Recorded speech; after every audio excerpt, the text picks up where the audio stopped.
वास्ते सरकार कोई ठोस उपराले करे। Thank you. ऑनरेबल मेंबर से असाउद्दीन ओवैसी। सर बहुत बहुत शुक्रिया मोहतरम कि आपने बोलने का मौका दिया। मैं मोदी सरकार से जानना चाहता हूं कि देश की माएँ आपसे सवाल कर रही हैं कि आपने उनके मासूम बच्चों को दूध और अंडे से क्यों महरूम करके रख दिया।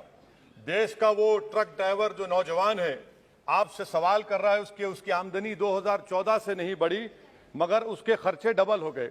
देश का वो प्लम्बर मोदी सरकार से सवाल कर रहा है कि वो 2 साल से बेरोजगार है, कोविड-19 से कर्जों में डूब चुका और एक गैस का सिलेंडर भी खरीद नहीं सकता।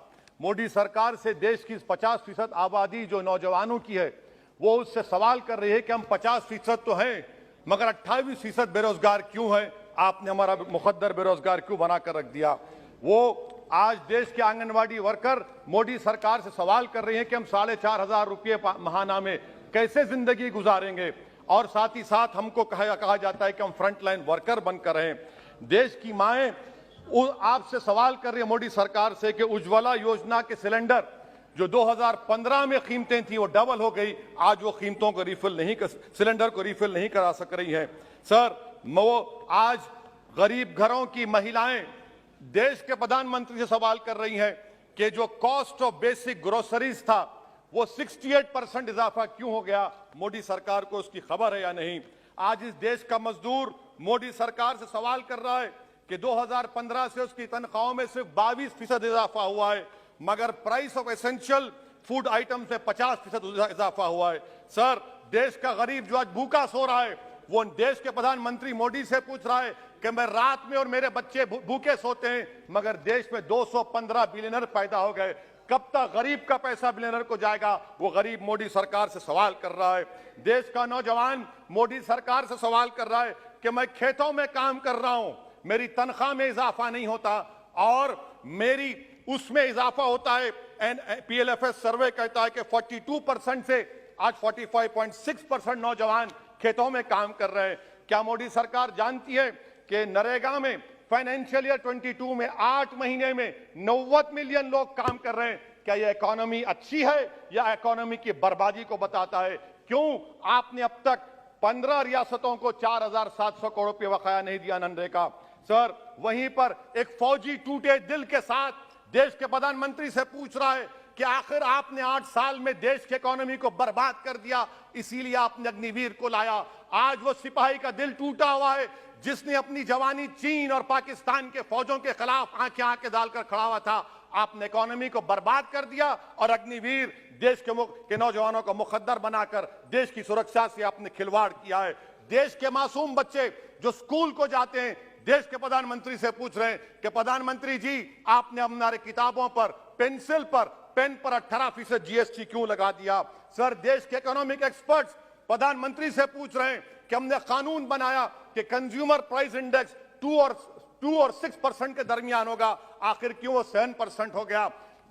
WPI 15% हो गया। सर देश के 40 करोड़ गरीब से गरीब देश के प्रधानमंत्री को खुलकर जवाब दे रहे हैं और पैगाम पहुंचा रहे हैं कि इन्फ्लेशन करप्शन के बराबर है। वो 40 करोड़ गरीब देश के प्रधानमंत्री से कह रहे हैं कि आपकी सरकार में और यूपीए की सरकार में कोई फर्क नहीं है, इन्फ्लेशन उनकी नजर में करप्शन है। सर देश के गरीब आदमी जो 95% FDs में डालते हैं वो देश के प्रधानमंत्री से पूछ रहे हैं कि आपकी सरकार के गलत फैसलों से 7% इन्फ्लेशन की वजह से वो 3.5% पर एनम उनको लॉस हो रहा है। सर वहीं पर देश के गरीब प्रधानमंत्री से पूछ रहे हैं कि हम आपकी गलत पॉलिसियों की वजह से आटा, बिस्किट, टूथपेस्ट कम खरीद रहे हैं। देश के वो लोग जो कर्जों पर घर और गाड़ी लिए थे उनके 1% लोन इजाफा हो गया क्योंकि आपकी तरफ से गलत पॉलिसियों की वजह से RBI ने 0.9% बढ़ाया तो बैंक्स ने 1% बढ़ा दिया। इस देश का किसान मोदी सरकार से पूछ रहा है कि 31 पैसे के लिए मुझे state bank of India NOC नहीं देता है मगर आपकी सरकार ने ऐसे बड़े बड़े डिफॉल्टरों को 1,45,240 करोड़ रुपए आपने राइट ऑफ कर दिए बैड लोन के लिए।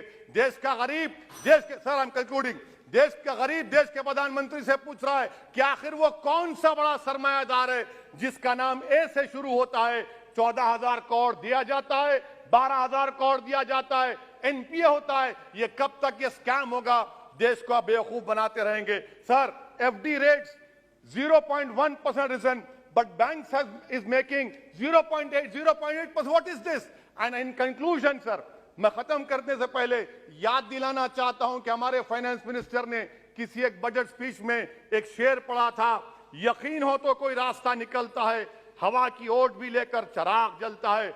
मैं कहना चाहूंगा कि फाइनेंस मिनिस्टर साहिबा, आपने गरीबों के चिराग को गुल कर दिया, आपने दौलतमंदों की हवा में इजाफा कर दिया, आपने गरीबों के रास्ते पूरे बंद कर दिए। और शायर ने सही कहा था देश के प्रधानमंत्री के बारे में कि जो कहता था तारे तोड़कर लाऊंगा, जो कहता था तारे तोड़कर लाऊंगा, उसने आसमान ही गिरा दिया मुझ पर। सर, ये इनकी पॉलिसी है। सर, कंक्लूड कर रहा हूं, ये इनकी Please पॉलिसी। conclude. सर, खत्म करें।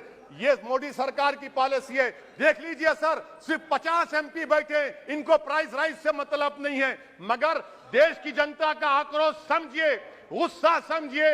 आपको समझना पड़ेगा, आज गरीब मायूस है सरकार से। Thank you sir. Honorable member Sri